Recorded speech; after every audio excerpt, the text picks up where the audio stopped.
На улицата Илинденска во Скопје, една од оние што зачувале дел од своите широки тротоари со дрвореди од јавори, се наоѓа Природонаучниот музеј на Македонија. Зграда бетонска, модерно архитектонски обликувана, градена по катастрофалниот јулски земјотрес од 1963 година, според согледувањата да ги задоволи барањата и потребите на функциите на еден современ природонаучен музеј.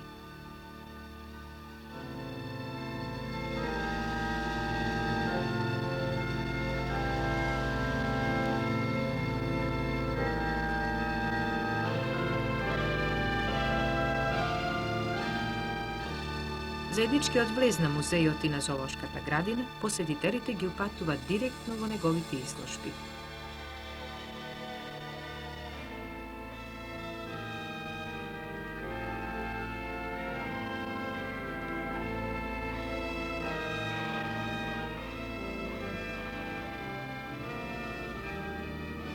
Природонаучниот музеј на Македонија го собира, стручно и научно го обработува, го чува и го прикажува нашето природно богатство.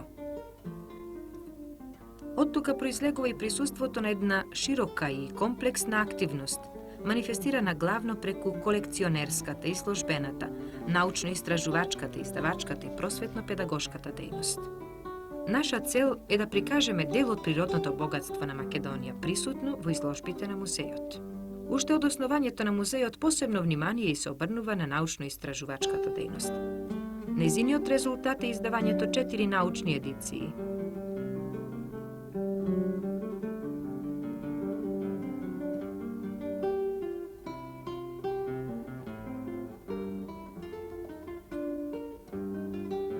Акта, Фрагмента Балканика,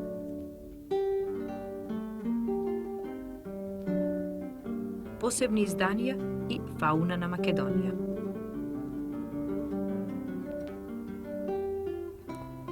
Едицијата Фауна на Македонија е од посебен национален интерес.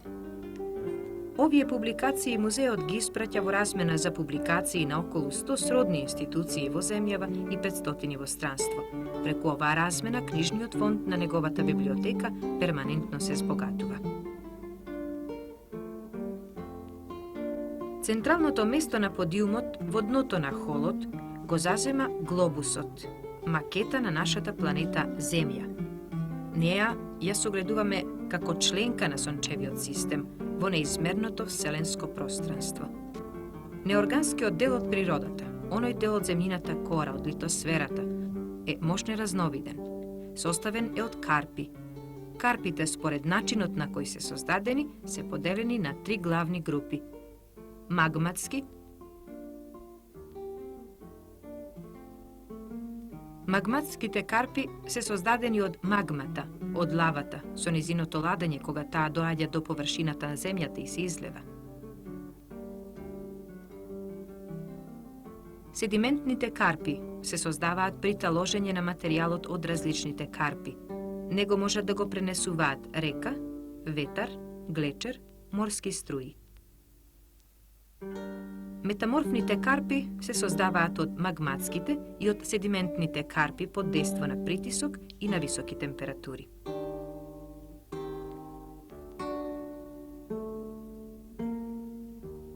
Во составот на карпите влегуваат минерали, неоргански материи со постојан хемиски состав и одредени физички особини што ги прави да бидат мощни различни меѓу себе по својот состав, сјај, боја, специфична тежина.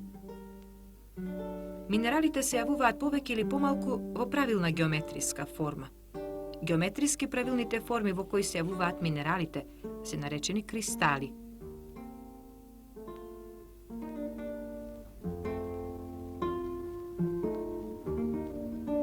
Минералните агрегати што содржат некој корисен метал во количество доволно за експлоатација се руди.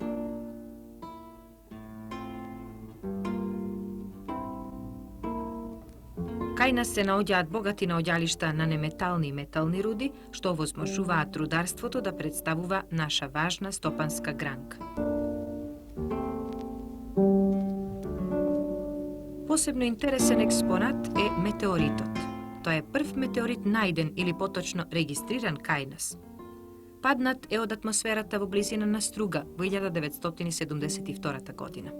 Според својот хемиски состав спаѓа во групата метеорски карпи, блиски до хемискиот состав на магматските карпи на литосферата. Литосферата под влијание на внатрешните и на надворешните фактори постојано се менува. И таа има своја историја, во науката означена како геолошка историја. Таа е поделена на временски категории – ери, периоди, епохи. За оваа историја ни сведочат трагите од животната активност на организмите фосилите. Навлегуваме во земјината историја. Се спуштаме во најдлабоките слоеви.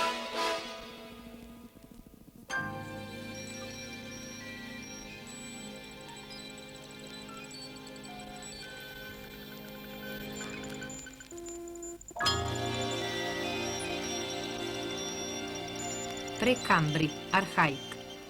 Најстарото рајздобје. Се создаваат првите мориња и земјината кора. Нема живот. Алгонки и први скудни податоци за постоење примитивни форми на живот. Камбри, морето ги преплавува постојаните копна на северната хемисфера. Во новите простори на плиткото море нагло се развиваат безрбетните животни. На копното се уште нема живот. Силур. Се издигнуваат нови планини. Животот се одвива главно во морето. На мочурливото копно се појавуваат примитивните папратници и првите рбетници, рибиоклопници. Девон. Во копнените мочуришта и лагуните се развиваат примитивните папратници, рибите оклопници, рибите шакоперки, рибите дводишалки и првите копнени водоземци. Карбон. Морето поплавува некои девонски површини. Постепено се издигнуваат нови копна. На нив се појавуваат езера, па мочуришта. Во нив и околу нив богата флора и фауна. Меѓу растенијата се одделуваат големите папратници, па примитивните глосеменици. Во копнената фауна примитивни водоземци, најстарите влекачи инсекти. Топлата и влажната клима овозможува буен развој на растителниот свет. Од него, на мочуришното и на езерското дно ќе се создадат богати натрупувања на јаглен. Перм со големи промени во развојот на копнените растенија. Повеќето од големите папратници изумираат. Се развиваат голосемениците. На копното водоземци од групата стегоцефала и влекачи што се сметаат за предци на цицачите и мезозоик, ера на влекачи. Триас. Во копнената флора преовладуваат голосемениците. Во копнената фауна, водоземците го достигнуваат својот врвен развој. Меѓу влекачите живеат сродници на крокодилот, диносауруси, желки, многобројни инсекти. Јура. Покрај голосемениците, се уште се важни и папратниците застапени со голем број видови. Меѓу копнените животни доминираат влекачите, пред се джиновските диносауруси и влекачите што летаат. Се јавуваат првите птици. Креда. На европското копно се формираат плитки морски подрачја.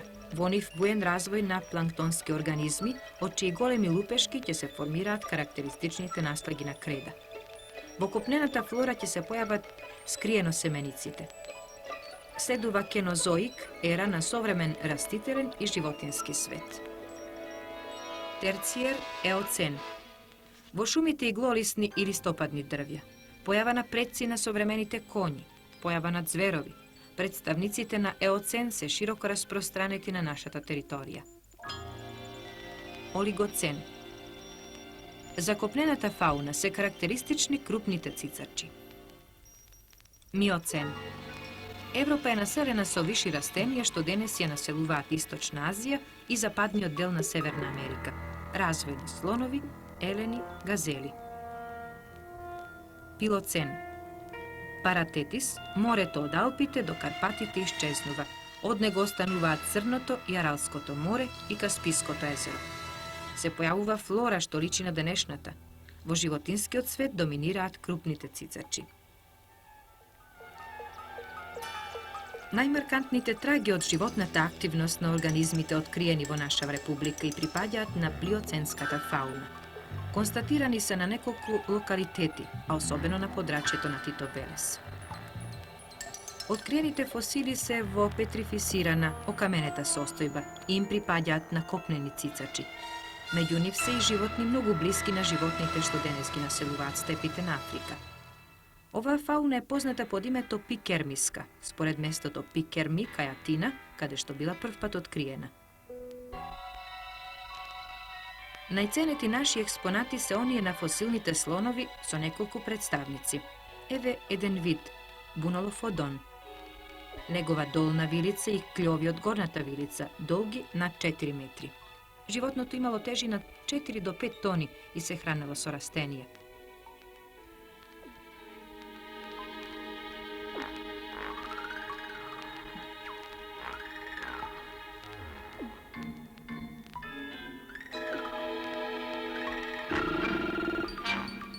Неговата карлица и комплетниот долен екстремитет, неговата плешка, бутната коска, рамената коска, зборуваат за природата на овој праисториски колос.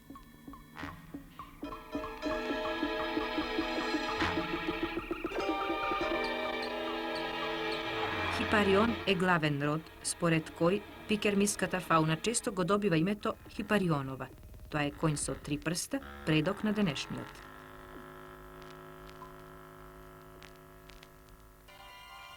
Средниот прст е силно развиен, а страничните се доста куси и тенки. Сите прсти завршуваат со копита. Катниците имаат високи коронки, што е одлика на хербиворите, тревојади.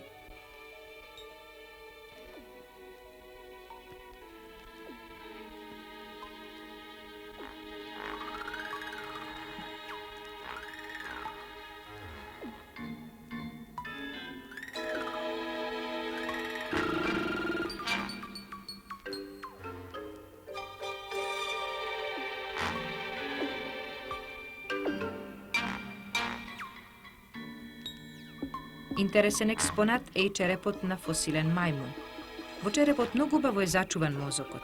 До денес не е познат негов претходник ниту следбеник, па оттука е неговата голема важност за еволуцијата. На оваа фауна и припаѓаат и некои зверови – сабљест тигар, хиена.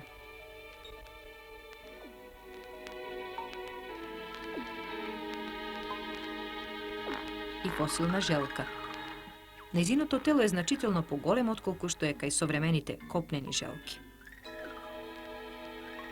Пикермиската фауна кај Тито Велес исчезнала наеднаш. Таа нашла смрт директно во езерото што се испречило пред неа кога бегала исплашена, веројатно од шумски пожар со огромни размери или при некој од силните земјотреси што и денес ги зафаќаат овие подрачја.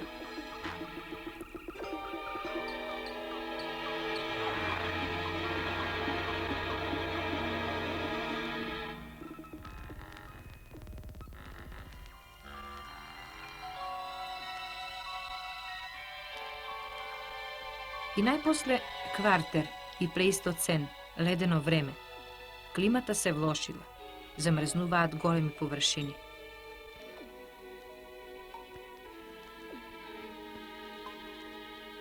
Настапуваат глацијални и интерглацијални периоди. Животните добиваат топло крзно и бараат за солниште во пештерите. Траги од животни во пештери од ова време се најдени кај нас, како овие најдени во пештерата кај село Макаровец, Тито Велешко. Во оваа геолошка епоха на нашата планета се појавува и човекот.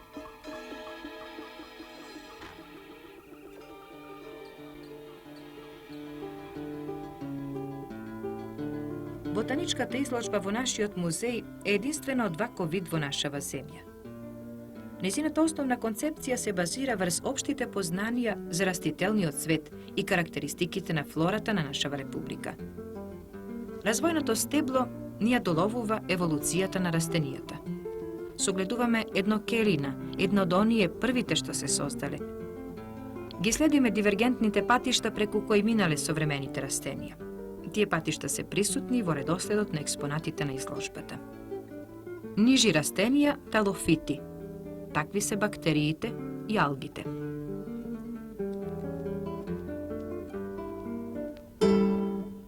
Оние талофити што се наоѓаат на највисокиот степен од развојот, такви се габите или шаите. Следуваат растенијата што имаат стебло, кормофита. Прв кормофит и прво копнено растение, но без вистински корен, е мовот. А потоа се развиваат папратниците со вистински корен и спроводен систем за материите што ќе циркулираат низ стеблото. Голосеменици. Исклучително дрвенести растенија, ембрионот, односно семето, е голо. Скриено семениците. Таа е обемна група виши стеблести растенија, опфаќа повеќе од 200.000 дрвенести и зелјести видови.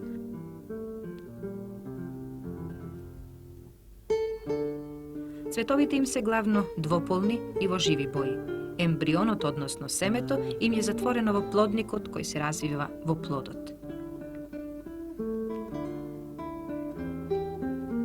Меѓу нашите флористички експонати посебно значење имаат нашите ендемити и реликти, видови што имаат прастари животни белези и се наоѓаат само во мал број на некои ограничени подрачја. Кај нас тоа се остатоци од терциерната флора.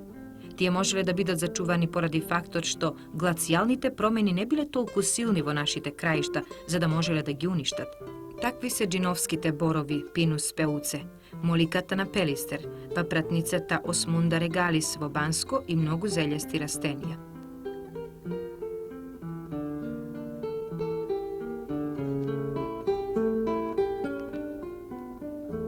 Навлегуваме сега во животинското царство.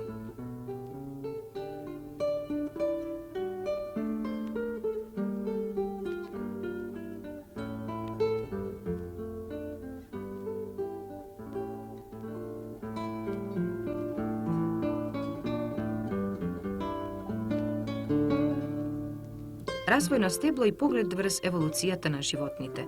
Пат долг низ кој еден релативно примитивен биолошки систем представен од само една келија, постепено станува се посложен, достигнувајќи го денешниот степен на висока организација и сложеност во градба и функција.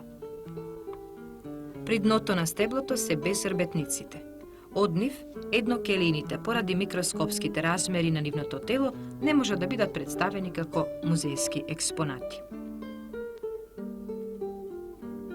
Но затоа се тука сунгерите, најнискиот тип на многукелините животни. Тие главно се морски жители, меѓутоа живеат и во слатките води. Кај нас сунгерите доаѓаат во трите наши езера. Меѓу застапените видови најинтересен е ендемитот Ohridospongia rotunda. Плоснати глисти со сплескан, издолжено целовито или членковито тело. Од нив слободен начин на живење водат планарите. Охридското езеро е познато по богата фауна на ендемични планарии. Валчести глисти со тенко, вретеновидно, несегментирано тело. Голем број од нив се паразити на животни растенија.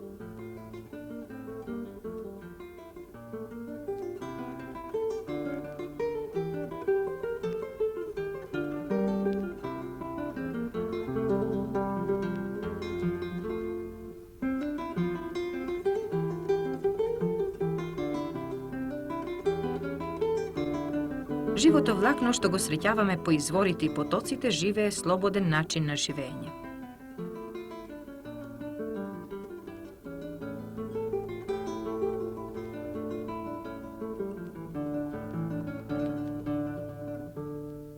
Од групата глисти, чие тело е поделено на сегменти, прстени, поради што и го добиле името, кај нас доаѓаат малучетинестите глисти, олигохети и пијавиците. Во групата олигохети спаѓа и дождовната глиста. Голем број ендемични олигохети живеат во Охридското езеро. На големиот тип мекотели му припаѓаат и нашите полжави и школки. Од полжавите посебно ги одделуваме оние што живеат во Охридското езеро, бидејќи голем број од нив се ендемити.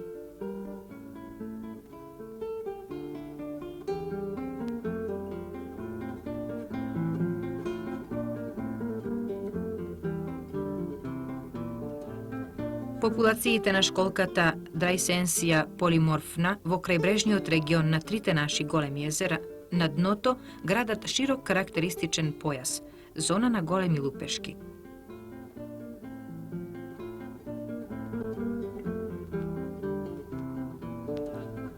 Пониски ракови, главно микроскопски организми. Голем број од нив се најважната компонента на планктонот на нашите водни биотопи.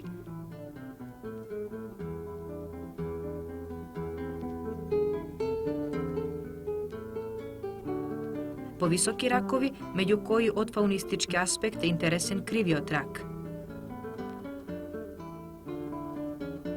Пајаковидни, со вистински пајаци, видови грабежливи скитници, крлежи, меѓу кои има и видови што паразитираат врз растенијата, дивите и домашните животни и човекот и скорпиите со карактеристичните силни клешти и отровната боцка. Стоногалки, тромави, бавни и при опасност се свиткуваат или брзи и грабежливи. И најпосле инсектите. Кон никого природата не била толку дарежлива како кон нив. Тие представуваат најмногубројна, најприлагодлива и најотровна група живи суштества во животинскиот свет. Денес се познати околу 1 милион различни видови, што би значило дека 75% од сите видови животни се инсекти. Се среќаваат во сите животни средини на земјата. Оттаму и нивната голема разновидност во форма, боја, големина на телото. Географската положба и различните климатски влијанија во нашава република условуваат таа да има мощне богата и разновидна ентомофауна. Се запираме само на некои представници. Одонати, водните конјчиња. Крупни инсекти, разнобојни, летаат покрај водите. Нивните ларви се развиваат во водата.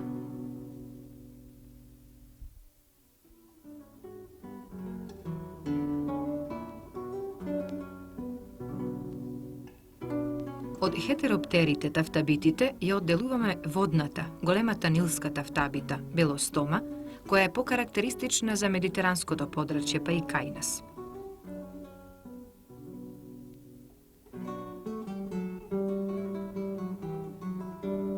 Во нашите јужни краишта, летно време, во најголемите горештини се среќаваат цикадините, големите жетварци, крупни инсекти со големи продзирни крилја, испуштаат карактеристичен звук.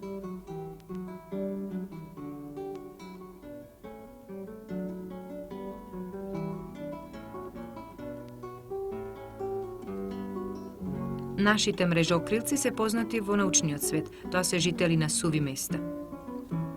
Го нагласуваме присуството на родот Палпарес, кој инаку е карактеристичен за Африка.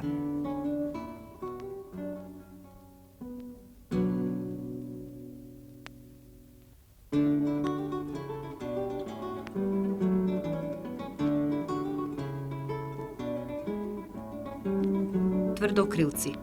Голем број од нив причинуваат штети на земјоделски и на други култури.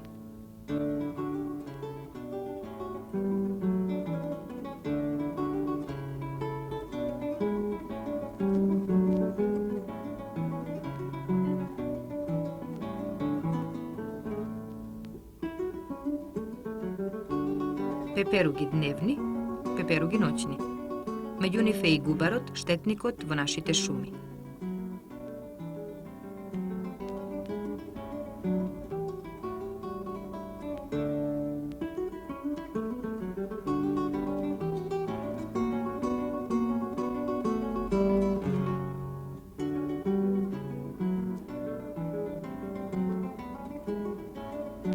Група инсекти што добро ги познаваме. Ципокрилци, пчели, оси, стршел, сколии. Незаменливи фактори во нивната улога што имаат при опрашувањето на растенијата.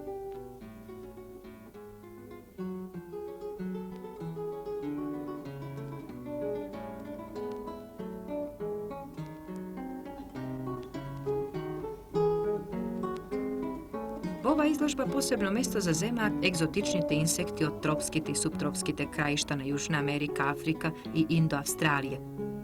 Тоа се пеперуги во сите можни бои од сончевиот спектар и големини. Покрај нив се и необичните инсекти, кај кои се манифестира мимикрија, заштитно прилагодување на животните со бојата или со изгледот на своето тело да се слични со предметите, растенијата или животните од нивната природна средина.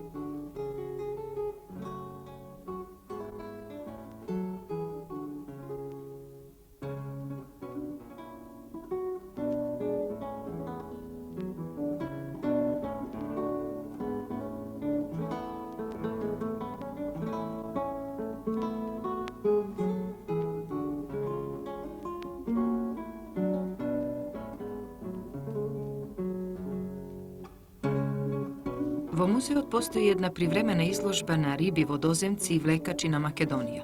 Тоа е прва изложба што работниците на музеот ја поставија во новата зграда. Овде на пригоден начин дознаваме дека во нашите реки и езера живеат 54 видови и подвидови риби, што им припаѓаат на 11 фамилии.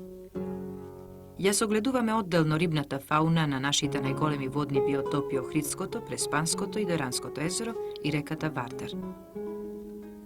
Посебно место им е посветено на македонските ендемити, видови што живеат само во водите на територијата на Македонија. Меѓу нив се Охридската белвица, Охридската пастрмка, Преспанската мрена, Деранскиот мергур. Преку спектрите на исхраната се запознаваме со режимот на исхраната на рибите што имаат економско значење.